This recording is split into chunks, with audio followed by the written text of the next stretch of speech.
Being a founder is a tough job, and you have to take care of yourself. You have to take care of yourself so you can deliver at the highest level, but also so you avoid any sort of burnout. Fortunately, there are people that can help us with getting that right. This is Raw Startup. I'm the founder of Vivino, the world's largest wine app and wine community with 60 million users all over the world. And I promise you, it has not always been an easy job. Today we're talking to Dr. Rob Archer, who helps athletes and founders deliver at their absolute best performance. I'm Dr. Rob Archer. I'm a psychologist. I specialize in helping individuals and teams who work under immense pressure. I work extensively in Formula One.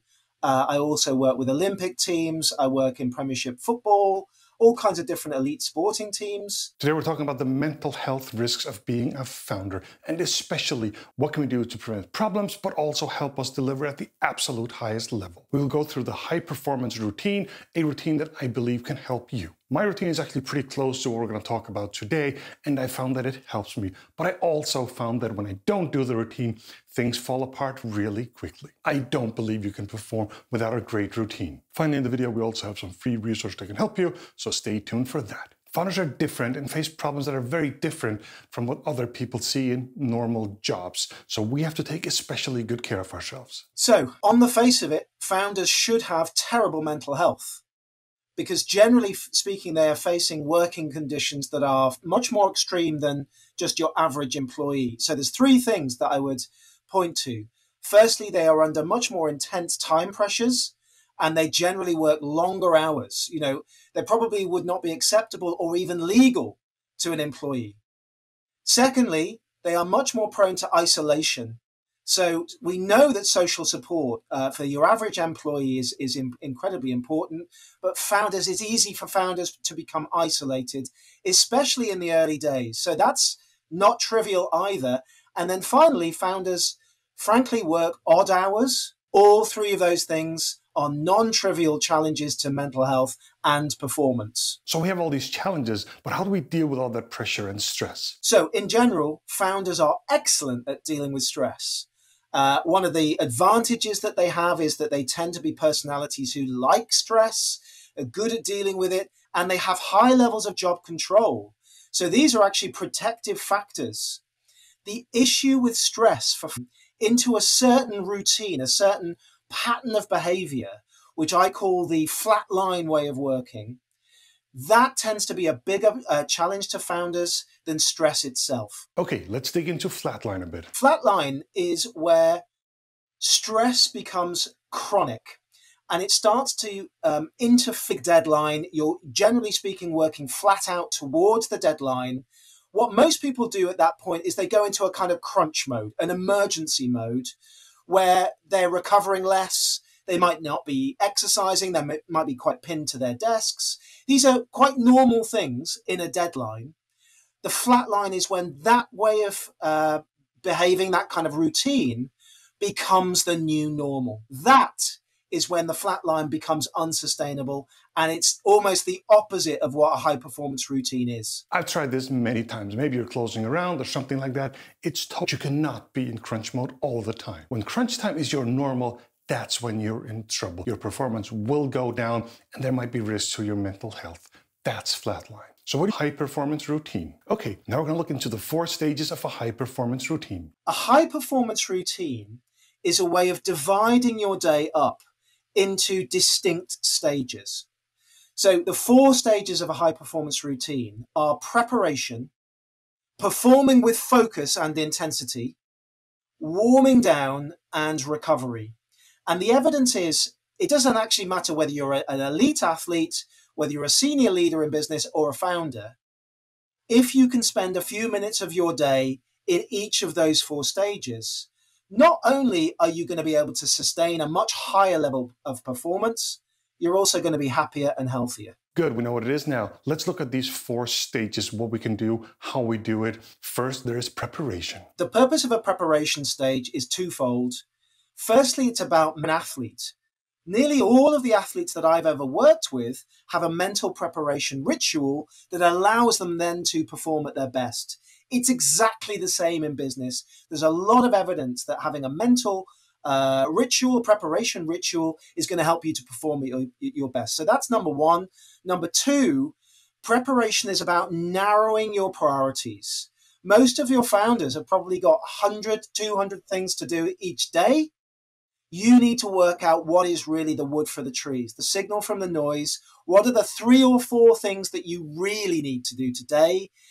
The preparation routine is about identifying and being ruthless with yourself about what those things are. That's the purpose. And the benefits of doing that, even if it's for a few minutes every day, you're going to be a lot better focused, and you're going to be far less distractible during the day if you've had a preparation. Okay, so humans respond really well to rituals. So I would love your founders to think about a ritual first thing, like within an hour of waking, that they can control, that then helps them to mentally prepare. It doesn't really matter what that thing is, but I would love for people to, get away from their commute actively, but do something that you can control that allows you to mentally prepare for the coming day, just to make sure I didn't miss anything. Secondly, prioritization. The whole point of preparing activities, like what are those things? I always say, don't just do what's important, do what's most important. And I think finally, any kind of behavior change, the best predictor of a behavior change is how easy that behavior is to do. Of doing that is preparation. You make those behaviors easier to do. Classic example, if you want to eat more healthily, you spend a bit of the weekend preparing healthy, more likely. And if I were to choose one thing, if there's one thing I would have people to think about, particularly in the winter months, maximize your exposure to light within about an hour of waking. So you will have heard of the body clock. We underestimate the power of the body clock. We have this incredible, approximately 24 hours long. In other words, we need to reset the body clock every single day. And the primary way that we do that is through daylight hitting our optic nerve. So if you're not exposing yourself to daylight, particularly in the morning, you become light starved, and eventually people start to create the equivalent of jet lag without going anywhere. What I would have at the top of my list in preparation is a walk outside, minimum 15 minutes, within an hour of waking up. If you can give me that, you're going to be working much more in tune with your biology. You're going to be working with your biological clock as opposed to grinding against it every day. Okay, we're done with preparation. Time to start performing. And this one is called Performance with Focus. I think if your brain is how you make a living, you are probably significantly underestimating how important this is. Of course, we all need to multitask. We all need to be available. But if that's your default state, I think you are probably underperforming your potential. So what performing with focus is it's basically about protecting some part of your day, ideally when you're at your best with energy, where you are not multitasking, where you are not available, where you're actually able to really focus, wrestle with some of your harder problems and go deeper. And, the evidence of people who do this is fairly significant that they're going to outperform people who are just constantly multitasking. And there's actually a variation, a cousin of multitasking, which is probably don't even need to explain continuous partial attention for people to know what I mean. But basically, multitasking is switching your attention with purpose. Continuous partial attention is just constantly going from one thing to another without a great deal of purpose. That's a performance killer. For founders, this is a real problem. We do a lot of different things, and there's a real risk of partial focus. So be careful on this one. I see this a lot, and it's a total focus killer. Okay, let's see how we can focus a little bit better, and this one might surprise you a little bit. So I want your founders to think about, where do I focus best? What kind of environment tends to draw out a better kind of focus state from me? Now, this could be anywhere. Some people need a log cabin in the woods. Other people actually really like focusing in a busy coffee shop. I don't care where it is, but just find a place that naturally draws out a deeper level of focus and concentration. This is actually a really good trick. Rather than focusing on focusing, Focus on a place where you get focus. Find a place to focus that works for you. And yes, you are going to need to be non-contactable, at least for some of that time. Do think about at least once a day minimizing distractions. I think minimizing the bings and the dings that you're exposed to during the day, at least once a day for half an hour, I would have as a kind of a minimum. The non-contactable has always been a challenge for me. I like being contactable, but doing at least 30 minutes a day is a really good idea, and you can get a lot of stuff done. Also, remember, we're all very different. I can actually ignore chaos, mayhem around me and still focus. Just ask my wife. I would always give yourself a deadline. What we want in this stage is high levels of intensity. I actually want people to feel like they're kind of rinsing themselves. They're really going for it at least once a day. Work to a deadline and then take a break. I agree with that. Always work on a deadline. You just get so much more done. My favorite technique for this, the Pomodoro technique. You might have heard of it, but you get your kitchen timer, has to be shaped like a tomato. Otherwise, it won't work. You set it for 25 minutes, you work flat out, and then you have a 5-minute break a day. It's going to be a lot more intense, a lot more efficient than just sitting at your desk working. I mean, the Pomodoro technique is a real thing. You should check it out. It works for a lot of people. And this means one specific task or some related tasks, no multitasking. Don't forget, the thing that your brain hates the most is switching between complex tasks. Anytime you switch between a complex task, you are going to pay a price. What I would suggest is it's either a single task or a similar batch of tasks that you do within your Pomodoro. Okay, time to warm down. The purpose of a warm down, think about your last vacation. If you remember your last vacation, you might remember it takes a day or two to kind of decompress. That's just the brain doing its thing. Warm down is exactly the same, but on a daily basis. They can't just flick a switch where they immediately feel like they've just relaxed.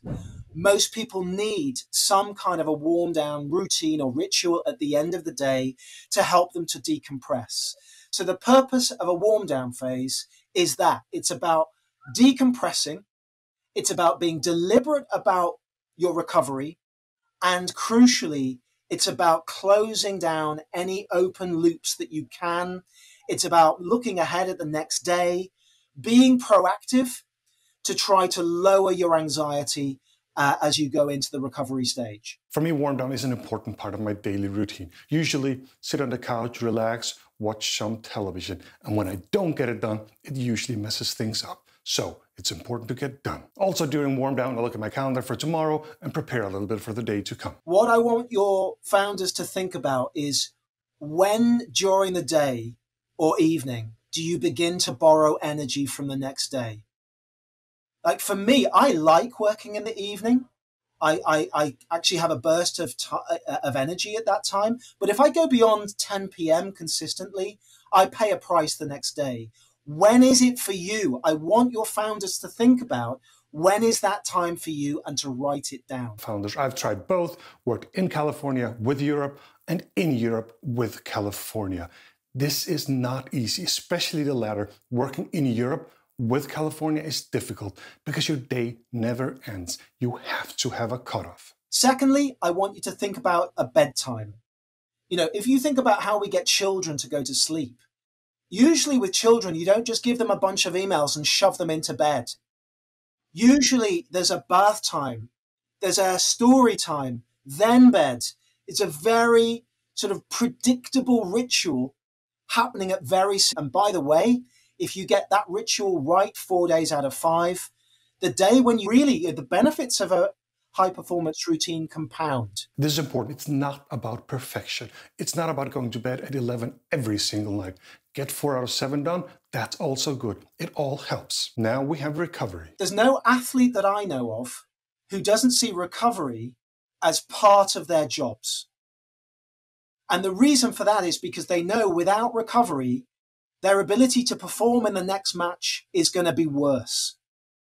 So I know this is an incredibly basic point. I want your founders to make the same link because all of the evidence is there's a direct causation of lack of recovery and the ability to do difficult things, the ability to cut through complex problems, to think creatively, to communicate effectively. All of these things get worse if you don't recover. You have to get your sleep. You're an athlete too. If you don't get your sleep, you'll be a shitty founder. Simple as that. Your body is more than just the thing that moves your brain around to meetings. Your body is the brain. So you've got to take care of it. But I also like, along with the macro stuff, I love people to think about micro recoveries. One of my favorite metaphors is in Formula One that, they have pit stops. Now, the pit stop itself is only maybe 2 seconds long. But why do you do the pit stop in the first place? Why would you stop it before then? You stop the car for a pit stop because the car goes quicker after the pit stop. And the metaphor is it's exactly the same for the brain. You cannot sustain high levels of mental performance without thinking about building in mini pit stops into your day. So think about 2 to 3 minute pit stops, build them into your meetings, build them in between meetings. And, I guess, if there's one thing to do, it would be a break halfway through the day. Ideally, you get outside, you get off the treadmill and see that time not as wasted time, but as thinking time. I would never sacrifice sleep. I would never compromise sleep. And I would almost never compromise exercise either. They would be the last things to go. This is exactly what I do. I go for a lot. Could do on the macro side. Every now and again, get out of town. Every now and again, get some physical distance from the problems that you are experiencing. It's so easy for life to feel like those 4 walls of your office. Get out of town. Get yourself out of town into nature every now and again. You're going to get a different perspective. You're going to have new insights and have things that you're looking forward to built into your diary. 60% of the benefit of a holiday is looking forward to the holiday, the vacation itself. So I don't know how they prove that, by the way, but it feels right. So get that stuff booked into your diary. Final advice from Dr. RJ is to get out of town once in a while. And I do think that's an important point too. So that's the high performance routine. I would recommend you something like this. Mine is very close to this. And I've seen what happens when you don't do it. Things fall apart. If you want more from Dr. Archer, there's a website called highperformanceroutines.com, link in the description. On the website, there's different resources like a free ebook and different quizzes. Please check it out. If you want more content just like this, please consider pressing like and subscribe, and you won't miss any future videos. Thank you very much for watching Raw Startup. Now stop watching and go build something.